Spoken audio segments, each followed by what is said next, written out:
So I know that I wanted to focus this presentation on what's new in the Global Compact, but very quickly, I'll touch on what you are already aware that the Global Compact has. So the Global Compact is an opportunity for companies and for other stakeholders around the world to connect with each other, to exchange in best practices. So as usual, we're going to be organizing our events. We have our flagship events, such as our Leaders Summit every year, as well as our private sector forum. I myself am in New York today. We had our private sector forum yesterday, bringing together over 600 people from around the world, including non-businesses, as well as, of course, the private sector. And we will continue our flagship events, but hopefully there will be a lot more regional and local opportunities to come together. And indeed, our local networks, including our Bulgarian local network, are collaborating with networks across the region to organize local and regional events. So this has been going on since the start of the Global Compact. It's nothing new, but what we're going to see new is more regional opportunities and more local opportunities, I would say. In addition to that, another important program delivery mechanism of the Global Compact is the Global Compact Academy. I really do hope many of you have been using the Academy. It is a phenomenal tool. It is essentially an online sustainability platform, which allows you, interestingly, to onboard each and every single employee in your company. So if you're trying to think about how you want to teach your employees more about sustainability and increase their understanding about sustainability, you can reach out to us and we can make sure that each and every one of your employees is signed on to the Academy, has their own sign on, and can develop their own learning journey. So this is really, really a fantastic tool. It's now open to everybody.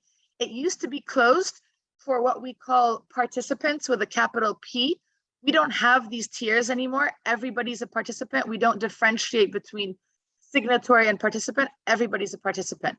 So everyone in the Global Compact now has access to the Academy, and you can onboard all of your employees. What is also new moving forward is we're going to be also regionalizing and localizing the content of the Academy.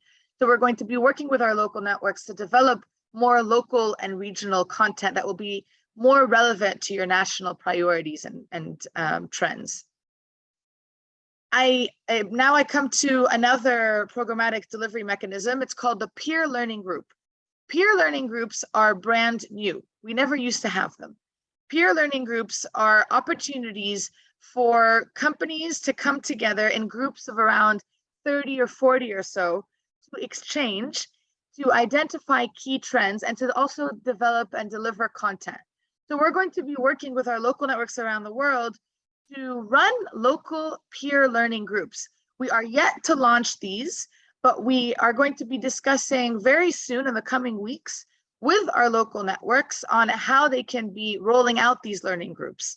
And so once they are up and running, I very much encourage that you come together in these learning groups that will be on a number of different topics, including on environment, including on human rights, on anti-corruption, all sorts of issue areas. So this is to come very, very soon. It's a great opportunity for you to benchmark with other companies within similar sectors or within even a similar region. So this is yet to come. Then we have our accelerator programs. Our accelerator programs have been running now for, I believe, 3 years. And I believe that the Bulgarian network has been running this. Maybe, Darina, you could speak to this later. And so these accelerator programs are really important because, you know, when I was talking about those impact goals, we work with our companies and we help them set these ambitious goals. So currently we have what we call SDG Ambition Accelerator. It's a 6-month program that we roll out with Accenture to help you align with a set of 10 benchmarks, including on the 1.5, amongst other benchmarks. We also have another accelerator called Target Gender Equality, whereby companies are supported through the WEPS analysis tool to identify their gaps in increasing women representation in leadership positions. And so this is already another opportunity for companies to come together, use a very good tool to identify where their gaps are, and then set ambitious goals to close those gaps and to work with others so that they can really learn the best practices that are out there. So what's new on the accelerator front is that we're going to be rolling out one on human rights starting next year. So that's really exciting. Then we also have our policy advocacy and campaigns. This is largely new. We've done and run advocacy campaigns in the past, but the difference now is that we're going to be aligning them with our impact goals. So on the lead and shape areas, those 5 lead and shape areas I've talked to you about. And we're going to be working more with government than we've done in the past, obviously with our local networks, hand in hand, to help influence policy so that companies are set up to better align with these different impacts. If the regulatory landscape is providing those opportunities, and obviously in the case of Bulgaria, with all of the different frameworks that are coming out of the EU, clearly companies now have a very strong imperative to align with what's going on. And what's really great about the Global Compact is that it's preparing you for what is to come, for the different reporting frameworks of the EU that are coming out, that you are going to be, obviously, most of you mandated to comply with. And the Global Compact supports you on that journey. And so we're going to be working a lot more on these advocacy campaigns aligned with our lead and shape areas. Finally, we have our Think Labs. These are also brand new program delivery mechanisms that we have put together. A Think Lab is a smaller group of thought leaders that will come together and drive the rollout of new reports, new standards. And so this is really an opportunity for those leading companies that want to set a high standard and want to set an example to other companies. And so they can work with our guardians that will be sitting on these Think Labs amongst other leading companies to really drive pioneering thought leadership work around sustainability. And then obviously we'll continue to build out our tools and resources that are open source and available on our website. I'm not going to speak too much about the COP. As I noted, it's going to be coming next year. There are 60 mandatory questions. What's really great about this platform is that it's going to be the largest open source data on corporate sustainability. We already have 17,000 companies and we're growing. So you can imagine how much data we're going to have in this platform. And this data will be useful for investors, will be useful for governments that are going to be reporting in the VNRs, on the voluntary national reviews, as to how they're faring on the SDGs. And so clearly companies want to showcase what their companies are doing, because we already have established that companies have an incredibly important role in helping us achieve the SDGs. So this tool is going to be, for us, game changer. We truly feel that now we're going to be a true partner to governments and to investors, amongst others, that will want to use our data. So you participating in the Global Compact, you'll contribute to this wealth of knowledge. You will also be able to benchmark. This is an open source tool. So you will be able to see what others are doing, what your peers, what your competitors even are doing. And so this is going to be very, very useful to companies and to the Global Compact. And it's going to help us, of course, also track and measure progress, as I indicated earlier. Right, so what I wanted to do really quickly is just touch on the new fees that are going to be rolled out starting next year in both those fees for those companies with annual revenues above 50 million and those companies in annual revenue under 50 million. So first and foremost, let me touch on those companies with an annual revenue under 50 million. It's the local network that has set the fee. You will see on the right-hand side, if you take a look, under 50 million, those fees are already set by the local network. It's very important that you contribute we are mandating local fees. So if a local network has a compulsory local fee, we at the Global Compact do mandate that. We enforce that. And so if the network, and in the case of Bulgaria, they are setting those fees, then those companies are expected to pay those fees. And indeed, you will be receiving a local value offering for those fees. And so there's clearly a value in joining the Global Compact and paying those fees.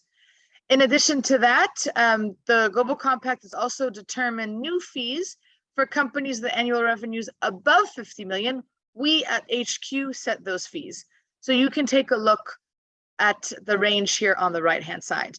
For those companies with annual revenues above 30 billion, which I'm not entirely sure if there are any at the Global Compact in Bulgaria that are at that range at this moment, they are now expected to pay $30,000 US. Those companies with a range between 10 and 30 are expected to pay 25,000, between 5 and 10, 20, between 1 and 5, 15, 500 million to 1 billion, 7,500, 250 to 500 million, 5,000, between 50 and 250 million, 2,500. And then, as I noted, the rest, as well as subsidiaries, is set by the local network. And what I also wanted to mention is you're probably thinking, how much of those funds are actually staying with the local network, so the local network can also grow and bring on more people to roll out more programs. So the way that it works is those companies with annual revenues under 50 million, including subsidiaries of multinational companies that are part of the Global Compact, that group, all of those funds are not shared with Global. All of those funds are retained by the local network, which is why it's really, really important that companies pay those fees, because you are directly contributing to the growth of your local network. So for the under 50 million and subsidiaries, all of those fees stay with the local network. For those above 50 million, this is where we start our sharing model with our local networks. We have a brand new sharing model that is going to kick in starting next year. How does it work? Basically, the way that it works is that the first $100,000 that is collected by the local network from companies above 50 million annual revenue, between 50 million and 10 billion, the first 100,000 that's raised all stays with the local network. All of those funds are with the local network. Anything above the 100,000 is then split 50-50. Yeah.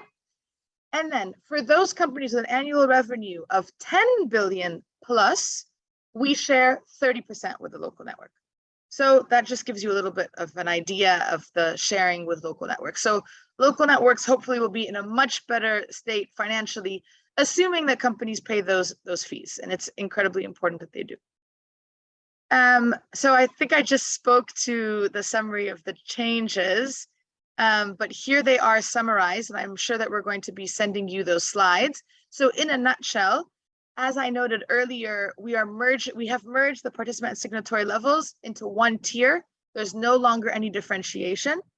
We've increased the price differentiation according to revenue size and introduced two new revenue tiers for the USD 10 billion and the USD 30 billion. So there's even more revenue tiers than there was in the past. We've increased the price differentiation according to revenue size and introduced two new revenue tiers for the, sorry, I'm repeating this. That's the same thing.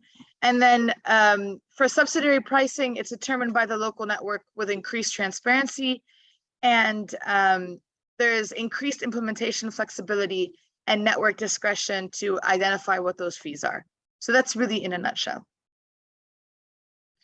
So I wanted to again reiterate how important our local networks are. We have 64 local networks around the world. Our number used to be higher. The reason is our local networks must be viable networks. They are entities in their own right. And so what that means is that they need to grow, they need to hire more people so that they can deliver more on programming as it comes along and be of a enhanced and increased support to the existing companies, to help retain companies, and of course, recruit more SMEs as well as leading larger companies. And so our local networks, as you're all aware, we sign an agreement with them on an annual basis. They commit to representing the Global Compact in a particular country, and they localize the 10 principles and the SDGs in the country. And so they are incredibly important. What we've noticed is where we don't have a local networks, we have very few companies. That's why geographic expansion is so critical for the Global Compact. We need to launch more local networks, but we need to launch local networks that are sustainable and viable. And we need to continue to support our existing local networks. So there are a lot of channels through which we're going to be supporting our local networks, including through the hubs that we've established. So as I noted, we have the Dubai hub that's been established, and this hub is supporting our presence in Eastern Europe. And so we are going to be resourcing more, bringing on more staff to help our local networks as well as to help our companies. These are the regional hubs. So we have Panama City that supports Latin America and the Caribbean. We have our hub in Nigeria, Abuja, to support Africa. Dubai is Middle East, Eastern Europe, and Central Asia. Bangkok is Asia Pacific, and Copenhagen is Western Europe and North America. And here on the right-hand side, you could see what the hubs do. They manage regional collaboration with the UN system. They oversee network governance, management, and performance tracking. They provide operational support and capacity building to networks, as I noted, that are not yet operationally self-sufficient. They deliver regional programming and events. So we hope to deliver more regional program. We are yet to do this, but hope to do this starting next year through the academy, through peer learning groups, through the accelerators. They support the networks to provide input to global priorities and planning. This is actually a really important point. Our networks are now very core to our annual planning. We organize a number of events in the year, including what we call the annual local network forum, whereby we invite our local network executive director and staff to take part and to make sure that they are reflecting what you have all identified as local priorities, and to bring that to our global planning process. In addition to that, the regional hubs will be bringing on more consultants to support our local networks regionally through something called shared network services. So for example, we're going to be hiring a consultant on fundraising, and this fundraiser will support our local networks, our 10 local networks in Eastern Europe, to create a pipeline of different fundraising opportunities and to support in submitting grants to unlock more funds. In addition to that, the regional hub is also, of course, as I noted, supporting geographic expansion plans, bringing on country managers. Here in our region, we've brought on a country manager for Azerbaijan. We've brought on a country manager for Uzbekistan and Kazakhstan. So there's growth in Central Asia already. And in addition to that, the regional hub is, of course, the liaison between local networks and the HQ. So I'm going to wrap up my presentation now. Key takeaways. The Global Compact is an opportunity for companies to connect through events, to learn through the various platforms that we have established, such as the Academy. It's also an opportunity for leadership, for companies that want to really affect change. So we have the Think Labs, whereby companies can come and sit with like-minded companies and really develop pioneering work. And it's also, most importantly, a communication tool. The COP is a public communication tool. The data that you're sharing is going to be public information. Anybody can see what you are communicating. And it, of course, enhances transparency. We will be increasingly driving impact on specific goals that I have spoken to you about. We will be scaling ambitious or ambitious action. When we talk about scaling, it's working with not one company, but with many companies to set the exact same ambitious goal. That's what the accelerators do. the accelerators say, let's come together. We have maybe 600 or 700 companies around the world that participated in SDG Ambition. Imagine those 700 companies, many of them very, very large companies with quite elaborate supply chains that are committing to setting a living wage for their employees or committing to taking a zero tolerance approach to corruption. Imagine all of these companies coming together with the exact same intention, how much we're going to achieve. So we're going to be able to communicate what we've done collectively, and it's really exciting. We, of course, encourage companies around the world where there is a local network to join the local network. For those of you on the line, please make sure to engage very closely with your local network. They're going to continue to be rolling out local projects, local programs that are relevant to the local priorities. And in addition to that, there's also going to be, as I noted, more regional opportunities to come together and to share in good practice and to learn. And then finally, just a kind reminder, you all have a publicly available profile. Make sure that's updated, including the financial figures as well as the contacts. That's really important to make sure that your contacts are receiving invitations to events. It's the only way that we can contact you. And that's it. Thank you so much. I know I spoke a lot, so I'm going to stop now. There is one question. Yes, of course. If I can give it to you, is there any opportunity for companies from the same sector to share experience? Yeah, very, very good point. Different countries, let's say the IT sector, but not only from Bulgaria, because we don't have too many from one and the same sector, but worldwide. Exactly. So it is. So essentially, there are opportunities. We don't necessarily take a sectoral approach as it stands right now.